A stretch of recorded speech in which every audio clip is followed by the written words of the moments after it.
नमस्कार। आकाशवाणी से प्रस्तुत है समाचार संध्या।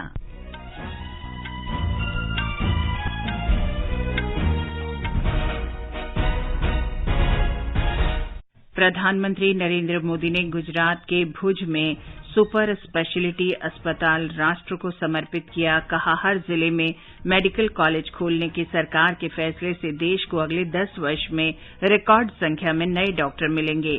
केंद्र सरकार कल 1 लाख स्वास्थ्य और देखभाल केंद्रों पर टेलीफोन परामर्श सुविधा ई-संजीवनी का प्रारंभ करेगी। मणिपुर सरकार ने आजादी का अमृत महोत्सव के अंतर्गत ब्लॉक स्तरीय जन स्वास्थ्य जांच कार्यक्रम शुरू किए।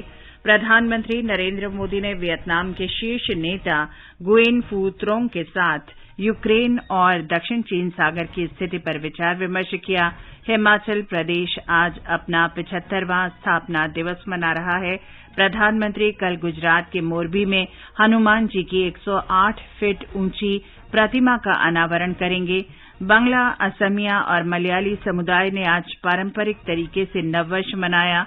प्रभु ईसा मसीह को सलीब पर चढ़ाए जाने की स्मृति में गुड फ्राइडे श्रद्धापूर्वक मनाया गया। फिलीपींस में उष्ण कटिबंधीय तूफान मेगी से मरने वालों की संख्या बढ़कर 130 हुई और आईपीएल क्रिकेट में कोलकाता नाइट राइडर्स के साथ मैच में सनराइजर्स हैदराबाद टॉस जीतकर पहले गेंदबाजी कर रहा है। समाचार संध्या में सिद्धार्थ सिंह के साथ मैं चंद्रिका जोशी। प्रधानमंत्री नरेंद्र मोदी ने आज गुजरात में भुज में के पटेल सुपर स्पेशलिटी अस्पताल का लोकार्पण वर्चुअली किया। उन्होंने कहा कि ये अस्पताल लोगों को किफायती दरों पर बेहतर स्वास्थ्य सुविधाएं उपलब्ध कराएगा। आज इस क्षेत्र में अनेक आधुनिक मेडिकल सेवाएं मौजूद हैं। इसी कड़ी में भुज को आज एक आधुनिक सुपर स्पेशलिटी अस्पताल मिल रहा है। ये कच्छ का पहला चैरिटेबल सुपर स्पेशलिटी अस्पताल है। इस आधुनिक स्वास्थ्य सुविधा के लिए कच्छ को बहुत बहुत बधाई। 200 बेड का यह सुपर स्पेशलिटी अस्पताल कच्छ के लाखों लोगों को सस्ती और बेहतरीन इलाज की सुविधा देने वाला है। प्रधानमंत्री ने कहा कि ये अस्पताल विशेष रूप से सैनिकों, व्यापारिक समुदाय और गरीब लोगों के परिवारों के लिए बेहतरीन स्वास्थ्य सेवाएं सुनिश्चित करेगा। बेहतर स्वास्थ्य सुविधाएं सिर्फ बीमारी के इलाज तक ही सीमित नहीं होती। ये सामाजिक न्याय को प्रोत्साहित करती है, प्रतिष्ठित करती है। जब किसी गरीब को सस्ता और उत्तम इलाज सुलभ होता है तो उसका व्यवस्था पर भरोसा मजबूत होता है। इलाज के खर्च की चिंता से गरीब को मुक्ति मिलती है तो वो निश्चिंत होकर गरीबी से बाहर निकलने के लिए परिश्रम करता है। श्री मोदी ने कहा कि आयुष्मान भारत और जन औषधि जैसी योजनाओं से गरीब और मध्यम वर्ग के परिवारों को इलाज में करोड़ों रुपए की बचत हुई है। आयुष्मान भारत योजना और जन औषधि योजना से हर साल गरीब और मिडिल क्लास परिवारों के लाखों करोड़ रुपए इलाज में खर्च होने से बच रहे हैं। Health and wellness centre, Ayushman Bharat health infrastructure योजना जैसे अभियान इलाज को सबके लिए सुलभ बनाने में मदद कर रहे हैं। आयुष्मान हेल्थ इंफ्रास्ट्रक्चर मिशन के माध्यम से आधुनिक और क्रिटिकल हेल्थ केयर इंफ्रास्ट्रक्चर को जिला और ब्लॉक लेवल तक पहुंचाया जा रहा है। प्रधानमंत्री ने कहा कि हर जिले में मेडिकल कॉलेज खोलने के सरकार के फैसले से देश को अगले 10 वर्ष में रिकॉर्ड संख्या में नए डॉक्टर मिलेंगे। प्रधानमंत्री ने कहा कि सरकार सामाजिक न्याय के अपने दायित्वों के अंतर्गत देश में सभी के लिए गुणवत्ता युक्त तथा किफायती स्वास्थ्य सेवाएं उपलब्ध कराने के लिए प्रतिबद्ध है। सरकार Ayushman Bharat health and wellness योजना की चौथी वर्षगांठ के अवसर पर टेलीफोन परामर्श सुविधा ई संजीवनी के 1 लाख केंद्रों का कल उद्घाटन करेगी। स्वास्थ्य मंत्री डॉक्टर मनसुख मांडविया ने कहा कि अब आम नागरिक भी देश के बड़े डॉक्टरों से परामर्श ले सकेंगे। उन्होंने कहा कि सरकार आयुष्मान भारत के माध्यम से प्राथमिक स्वास्थ्य देखभाल नेटवर्क को मजबूत कर रही है। देश में अब तक 1,70,000 से अधिक स्वास्थ्य केंद्र संचालित किए जा रहे हैं। मणिपुर में मुख्यमंत्री एन बीरेन सिंह ने आज ब्लॉक स्तरीय जन स्वास्थ्य जांच कार्यक्रम शुरू किया। इसे आजादी का अमृत महोत्सव की भाग के रूप में चलाया जाएगा। इसके तहत स्वास्थ्य विभाग अन्य विभागों के सहयोग से पूरे राज्य में ब्लॉक स्तर पर स्वास्थ्य शिविर और अन्य स्वास्थ्य देखभाल अभियान संचालित करेंगे। ये कार्यक्रम राज्य सरकार की 100 दिन की कार्य योजना के अनुरूप शुरू किया गया है। मुख्यमंत्री बीरेन सिंह ने आज पश्चिम इम्फाल जिले में आयोजित समारोह के दौरान इस कार्यक्रम की औपचारिक शुरुआत की। मुख्यमंत्री ने कहा कि ये कार्यक्रम सभी के लिए स्वास्थ्य योजना के अनुरूप शुरू किया गया है। इस योजना के तहत 10 असंचारी रोगों के लिए घर घर जाकर स्वास्थ्य जांच की जाएगी और जरूरतमंद रोगियों को निःशुल्क दवा उपलब्ध कराई जाएगी। भारतीय जनता पार्टी ने आज कहा कि प्रधानमंत्री नरेंद्र मोदी के नेतृत्व में अनुसूचित जातियों और जनजातियों के कल्याण के लिए अनेक उपाय किए गए हैं। पार्टी प्रवक्ता गौरव भाटिया ने नई दिल्ली में बताया कि नरेंद्र मोदी के प्रधानमंत्री बनने के बाद अनुसूचित जाति और जनजाति के विद्यार्थियों की बेहतर शिक्षा के लिए 10 अरब रुपए से अधिक का बजटीय प्रावधान किया गया है। उन्होंने कहा कि इस बजट को बढ़ाकर 2021 में 60 अरब रुपए कर दिया गया। उन्होंने कहा कि प्रधानमंत्री ने अनुसूचित जाति और जनजाति के विद्यार्थियों को उत्कृष्ट शिक्षा उपलब्ध कराने के लिए एकलव्य मॉडल स्कूल पर बल दिया है। एकलव्य मॉडल स्कूल, इस पे खासकर जोर दिया गया और इस योजना के तहत 452 नए विद्यालय बनाए जाएंगे। 211 का नवीनीकरण होगा अगले 5 साल में और 15 सेंटर्स बनाए जाएंगे, सेंटर्स ऑफ एक्सीलेंस, उत्कृष्ट केंद्र, जहां पे इस समाज के जो विद्यार्थी हैं वो केवल शिक्षा प्राप्त करें ये नहीं, वो हर क्षेत्र में उत्कृष्ट हों। They lead from the front, they excel in the field. Gaurav Bhatia ने कहा कि अनुसूचित जाति, जनजाति और महिलाओं को ऋण सुविधा उपलब्ध कराने के लिए स्टैंड अप इंडिया स्कीम चलाई जा रही है। प्रधानमंत्री नरेंद्र मोदी ने आज वियतनाम की कम्युनिस्ट पार्टी के महासचिव गुयेन फू त्रोंग के साथ फोन पर बातचीत की। दोनों नेताओं ने भारत और वियतनाम के बीच कूटनीतिक रिश्तों की स्थापना की इस वर्ष 50वीं वर्षगांठ पर एक दूसरे की सराहना की। उन्होंने दोनों देशों के बीच व्यापक रणनीतिक साझेदारी के तहत व्यापक सहयोग में तेजी से प्रगति पर संतोष व्यक्त किया।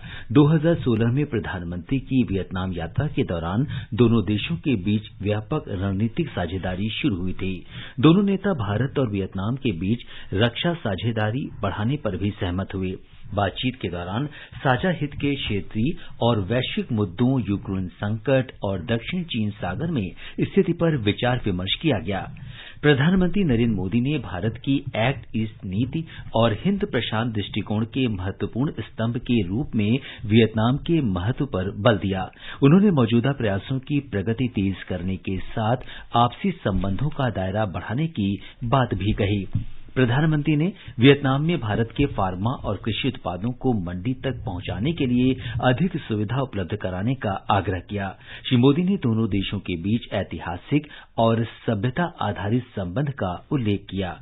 उन्होंने वियतनाम में चाम पुरातत्व स्थलों के जीर्णोद्धार में भारत की भागीदारी पर प्रसन्नता व्यक्त की।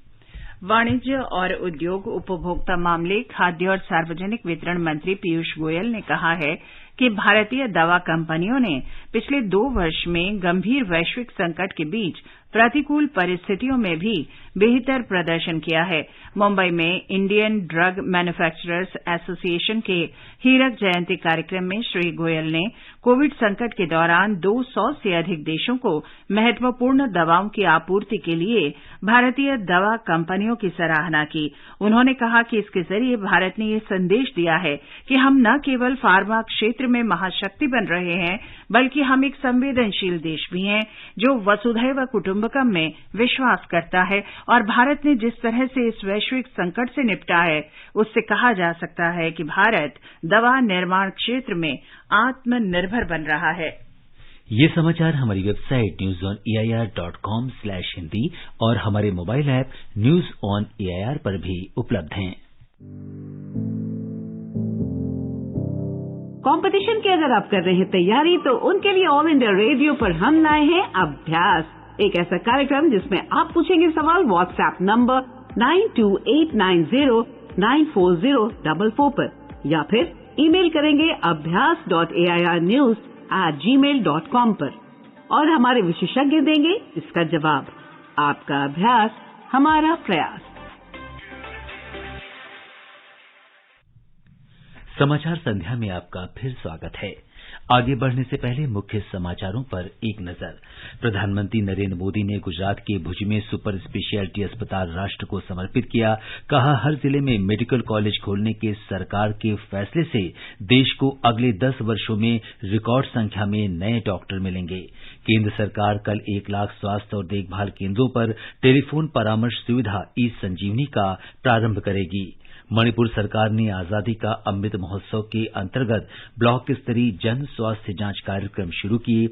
प्रधानमंत्री नरेंद्र मोदी ने वियतनाम के शीर्ष नेता गुयेन फू त्रोंग के साथ बातचीत में यूक्रेन और दक्षिण चीन सागर की स्थिति पर विचार विमर्श किया।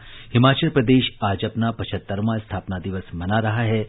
प्रधानमंत्री कल गुजरात के मोरबी में हनुमान जी की 108 फीट ऊंची प्रतिमा का अनावरण करेंगे। बांग्ला, असमिया और मलयाली समुदाय ने आज पारंपरिक तरीके से नववर्ष मनाया।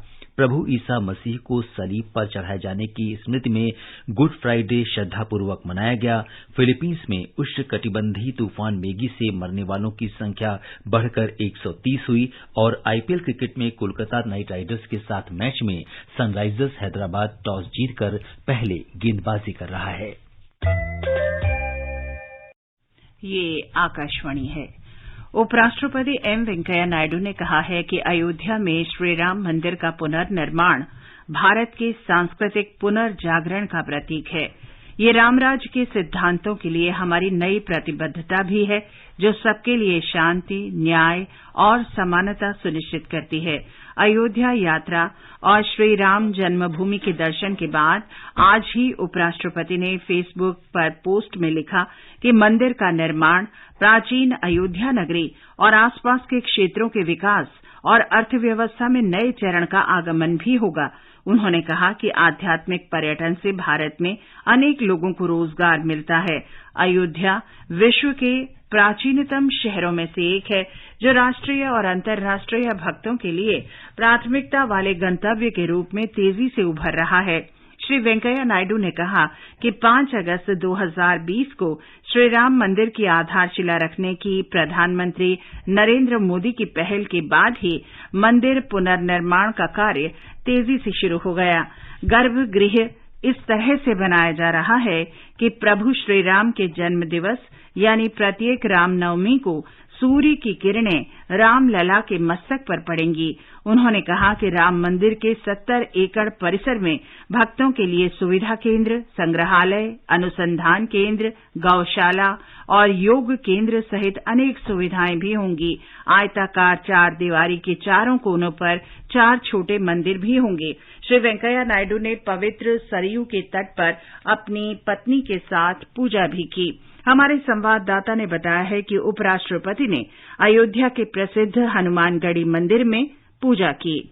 उपराष्ट्रपति एम वेंकैया नायडू आज सुबह विशेष रेलगाड़ी से अयोध्या पहुंचे। राम जन्मभूमि में रामलला के दर्शन और पूजा अर्चना के बाद उपराष्ट्रपति ने मंदिर निर्माण के कार्यों का भी जायजा लिया। उपराष्ट्रपति ने हनुमानगढ़ी जाकर दर्शन और पूजन किया। इस दौरान उनकी पत्नी के अलावा प्रदेश की राज्यपाल आनंदीबेन पटेल और उप मुख्यमंत्री केशव प्रसाद मौर्य भी साथ मौजूद थे। पवित्र सरयू में जलाभिषेक के बाद उपराष्ट्रपति विशेष रेलगाड़ी से वाराणसी पहुंचे और गंगा आरती में शामिल हुए। कल सुबह उपराष्ट्रपति वेंकैया नायडू काशी विश्वनाथ के दर्शन करेंगे और अन्य कार्यक्रमों में हिस्सा लेंगे, जिसके बाद वो हैदराबाद के लिए रवाना हो जाएंगे। सुशील चंद्र तिवारी, आकाशवाणी समाचार, वाराणसी। प्रधानमंत्री नरेंद्र मोदी कल हनुमान जन्मोत्सव के अवसर पर वीडियो कॉन्फ्रेंस के माध्यम से गुजरात के मोरबी में भगवान हनुमान जी की 108 फीट ऊंची प्रतिमा का अनावरण करेंगे। हनुमान जी 4 धाम परियोजना के हिस्से के रूप में देशभर में चारों दिशाओं में स्थापित की जा रही 4 मूर्तियों में से ये दूसरी प्रतिमा है। इस प्रतिमा को पश्चिम में मोरबी में बापू केशवानंद जी के आश्रम में स्थापित किया गया है और इसी श्रृंखला में पहली प्रतिमा 2010 में उत्तर में शिमला में स्थापित की गई थी। दक्षिण में रामेश्वरम की प्रतिमा का कार्य शुरू हो चुका है। केंद्र शासित प्रदेश जम्मू कश्मीर में अमरनाथ यात्रा की तैयारी जोरों से चल रही है। Jammu Kashmir bank, Punjab national bank और यस बैंक की 446 शाखाओं तथा देश भर में भारतीय स्टेट बैंक की 100 शाखाओं में यात्रा के लिए पंजीकरण किया जा रहा है। तीर्थयात्री श्राइन बोर्ड की वेबसाइट और मोबाइल ऐप के जरिए ऑनलाइन पंजीकरण भी करा सकते हैं। इस बीच यात्रा की चाक चौबंद सुरक्षा योजना को अंतिम रूप दिया जा रहा है। गृह सचिव अजय कुमार भल्ला अमरनाथ यात्रा की सुरक्षा तैयारी की समीक्षा कर चुके हैं। गृह मंत्री अमित शाह भी शीघ्र ही सुरक्षा तैयारियों की समीक्षा कर सकते हैं। अमरनाथ श्राइन बोर्ड को इस वर्ष 3 लाख से अधिक यात्रियों के आने की उम्मीद है। यात्रा 30 जून से शुरू होगी और 11 अगस्त को संपन्न होगी। प्रधानमंत्री नरेंद्र मोदी ने हिमाचल प्रदेश के 75वें स्थापना दिवस पर आज राज्य के लोगों को बधाई दी है। उन्होंने आजादी का अमृत महोत्सव के दौरान राज्य के प्रत्येक निवासी को विकास का अमृत देने की प्रतिबद्धता दोहराई। ये बहुत सुखद संयोग है कि देश की आजादी के 75वें वर्ष में हिमाचल प्रदेश भी अपना 75वां स्थापना दिवस मना रहा। आजादी के अमृत महोत्सव में हिमाचल प्रदेश में विकास का अमृत हर प्रदेशवासी तक निरंतर पहुंचता रहे, इसके लिए हम सभी के प्रयास जारी है। अब हमें तेजी से काम करना है। आने वाले 25 वर्ष में हिमाचल की स्थापना और देश की आजादी के 100 वर्ष पूरे होने वाले हैं। ये हमारे लिए नए संकल्पों का अमृत काल है। इस कालखंड में हमें हिमाचल को टूरिज्म, उच्च शिक्षा, research, IT, biotechnology, food processing और नेचुरल फार्मिंग जैसे क्षेत्रों में और तेजी से आगे ले जाना है। प्रधानमंत्री ने कहा कि मुख्यमंत्री जयराम ठाकुर के युवा नेतृत्व में डबल इंजन सरकार ने ग्रामीण सड़कों के विस्तार, राजमार्ग चौड़ीकरण, रेलवे नेटवर्क के विस्तार की पहल की है और इसके परिणाम अब दिखाई दे रहे हैं। बंगाली नववर्ष पोइला बैशाख और असम का नववर्ष बिहू आज मनाया जा रहा है। प्रधानमंत्री नरेंद्र मोदी ने देशवासियों को पोइला बैशाख पर बधाई दी है। उन्होंने कहा कि ये विशेष अवसर अनूठी बंगाली संस्कृति का प्रतीक है। उन्होंने आशा व्यक्त की कि आने वाला वर्ष उमंग, शांति और खुशहाली का होगा। दुनिया भर में रह रहे केरल मूल के लोग आज वसंत की आगमन और फसल कटाई का त्योहार विशु मना रहे हैं। इसे मलयाली माह मेदाम का पहला दिन भी माना जाता है। गुरुवैयूर के श्रीकृष्ण मंदिर और सबरीमाला मंदिर सहित राज्य के अन्य मंदिरों में भी आज भक्तों की भारी भीड़ देखी जा रही है। प्रधानमंत्री ने देशवासियों को विशु की बधाई दी है। आज गुड फ्राइडे है। प्रभु ईसा मसीह को सलीब पर चढ़ाए जाने की स्मृति में ये दिन मनाया जाता है। इसी दिन प्रभु ईसा मसीह ने मानवता को पापों से मुक्ति दिलाने के लिए अपना जीवन उत्सर्ग किया था। एक रिपोर्ट। ईसाई धर्म के लोगों के लिए गुड फ्राइडे का विशेष महत्व है, जिसे ईस्टर संडे से पहले आने वाले शुक्रवार को मनाते हैं। इस दिन लोग गिरजाघरों में जाकर प्रार्थना करते हैं। कई लोग उपवास भी रखते हैं। धार्मिक मान्यताओं के अनुसार प्रभु ईसा मसीह लोगों को मानवता, एकता और अहिंसा का उपदेश देकर अच्छाई की राह पर चलने के लिए प्रेरित कर रहे थे। धार्मिक अंधविश्वास करने वाले लोगों ने उन पर राजद्रोह का आरोप लगा दिया। उन्हें मौत की सजा सुनाई गई और सलीब पर चढ़ा दिया गया। जिस दिन प्रभु ईसा मसीह को सलीब पर चढ़ाया गया, उस दिन को गुड फ्राइडे कहा जाता है। गुड फ्राइडे के तीसरे दिन यानी रविवार को प्रभु ईसा मसीह दोबारा जीवित हो गए और 40 दिन तक लोगों के बीच उपदेश देते रहे। उनके दोबारा जीवित होने की घटना को ईस्टर संडे के रूप में मनाया जाता है। समाचार कक्ष से निखिल कुमार। केरल में गुड फ्राइडे के अवसर पर पूरे राज्य के गिरजाघर में विशेष प्रार्थना सभाओं का आयोजन किया गया। कोच्चि के निकट मालयातूर में सेंट थॉमस गिरजाघर में हजारों श्रद्धालु अपने कंधे पर लकड़ी के क्रॉस लेकर पहुंचे। माना जाता है कि सेंट थॉमस चर्च की स्थापना ईसा मसीह ने की थी। प्रधानमंत्री नरेंद्र मोदी ने आज गुड फ्राइडे पर ईसा मसीह के साहस और बलिदान को याद किया है। उन्होंने कहा कि प्रभु ईसा मसीह के सेवा और भाईचारे के आदर्श मानव जाति के पथ प्रदर्शक बने रहेंगे। और आइए आजादी का अमृत महोत्सव के अंतर्गत अब सुनते हैं आकाशवाणी की विशेष प्रस्तुति आजादी का सफर। आजादी का अमृत महोत्सव।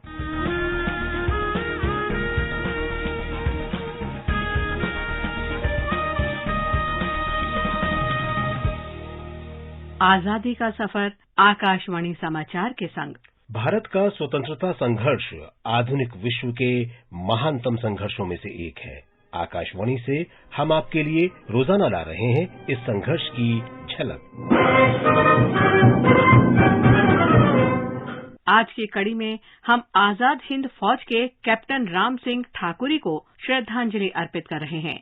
उनका निधन 15 अप्रैल 2002 में हुआ। वे आजाद हिंद फौज के गीत कौमी तराना के संगीतकार थे, जो आज भी भारतीयों को देशभक्ति की भावना के लिए प्रेरित करता है। कदम कदम बढ़ाए जा, खुशी के गीत गाए जा, ये जिंदगी है कौम की, तू कौम पे लुटाए जा। तू शेर हिंद आगे बढ़, मरने से फिर भी तू न डर, उड़ा के दुश्मनों का सर जो से वतन बढ़ाए जा। राम सिंह का जन्म 15 अगस्त 1914 को हिमाचल प्रदेश में धर्मशाला के निकट हुआ था। उन्हें संगीत सीखने की प्रेरणा अपने नाना नाथूचंद से मिली। 1927 में ब्रिटिश सेना में भर्ती होने के बाद राम सिंह ने जाने माने ब्रिटिश संगीतकार हडसन और डेनिश से ब्रास बैंड, स्ट्रिंग बैंड और डांस बैंड में प्रशिक्षण लिया।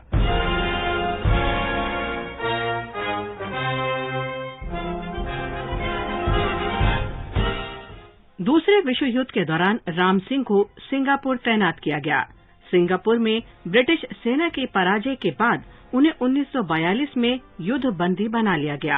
उसके बाद वे सुभाष चंद्र बोस के नेतृत्व में आजाद हिंद फौज में शामिल हो गए। जब नेताजी को राम सिंह की संगीत प्रतिभा का पता चला तो उन्होंने राम सिंह को ऐसी धुन रचने को कहा जो देशभक्ति की भावना से ओतप्रोत हो। नेताजी ने राम सिंह से कहा, गाने का ऐसा अमिट प्रभाव और शक्ति होनी चाहिए जो कैथे बिल्डिंग को 2 भागों में तोड़ दे और आसमान दिखाई देने लगे। सैनिक और संगीतकार राम सिंह ने गाने के बोल लिखे और प्रसिद्ध धुन कदम कदम बढ़ाए जा रची गई। तेरी हिम्मत बटी रहे, खुदा तेरी धुंधा रहे, जो सामने तेरे अड़े तू खाक में मिलाए जा। कदम युद्ध समाप्त होने के उपरांत राम सिंह और उनके साथियों को भारत लाया गया तथा दिल्ली छावनी की काबुल लाइन्स में कैद किया गया। महात्मा गांधी और सरदार वल्लभ भाई पटेल आजाद हिंद के सैनिकों से मिलने गए। बैठक के दौरान आजाद हिंद फौज के जनरल भोसले ने सरदार पटेल से विनती की कि आजाद हिंद के सैनिक कौमी तराना बजाना चाहते हैं। गांधी जी ने ब्रिटिश सेना के जनरल से पूछा तो उन्हें अनुमति मिल गई। चलो दिल्ली पुकार के, कौमी निशान संभाल के, लाल किले पे गाड़ के, लहराए जा कदम कदम। जब प्रधानमंत्री जवाहरलाल नेहरू ने 15 अगस्त 1947 को लाल किले की प्राचीर से राष्ट्रीय ध्वज फहराया और राष्ट्र को संबोधित किया, तो आजाद हिंद फौज के कौमी तराने की धुन बजाने के लिए कैप्टन राम सिंह और उनके ऑर्केस्ट्रा ग्रुप के सदस्यों को विशेष रूप से बुलाया गया।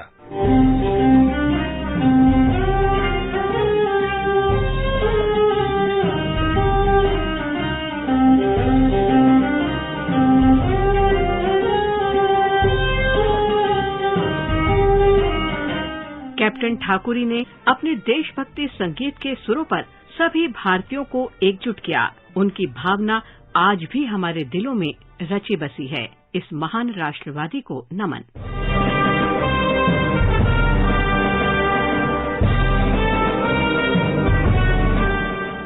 आज हम स्वाधीनता सेनानी किसान बंधु भोसले को भी याद कर रहे हैं। उनका जन्म 15 अप्रैल 1910 को महाराष्ट्र के सतारा जिले में हुआ था। 1942 में भारत छोड़ो आंदोलन के दौरान महात्मा गांधी और उनके नारे करो या मरो से प्रेरित होकर भोसले स्वाधीनता संघर्ष में शामिल हो गए।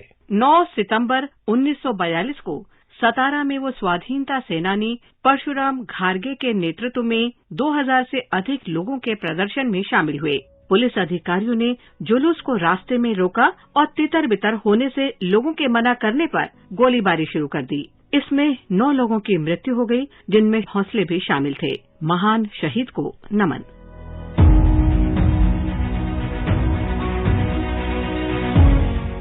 आज हम स्वाधीनता सेनानी सुबोध कुमार डे को श्रद्धांजलि अर्पित कर रहे हैं। वे 15 अप्रैल 1931 को वीर गति को प्राप्त हुए थे। सुबोध कुमार का जन्म चटगांव में 1813 में हुआ था, जो अब बांग्लादेश में है। वे सूर्यसेन की रिवोल्यूशनरी पार्टी के सदस्य थे। 27 सितंबर 1930 को चटगांव मालखाने पर हमले के मामले में उन्हें गिरफ्तार किया गया। कलकत्ता की प्रेसिडेंसी जेल में 15 अप्रैल 1931 को उनका निधन हो गया। भारत माँ के इस महान सपूत को नमन। इसके साथ ही आज की कड़ी संपन्न होती है। आजादी का सफर आकाशवाणी समाचार के संग कल फिर मिलेंगे नई कड़ी के साथ।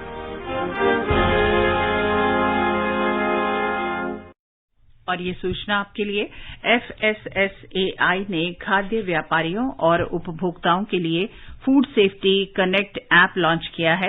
इसके द्वारा सरलता से FSSAI पंजीकरण का आवेदन किया जा सकता है। उपभोक्ता इस ऐप का उपयोग संबंधित शिकायतों को दर्ज करने के लिए कर सकते हैं।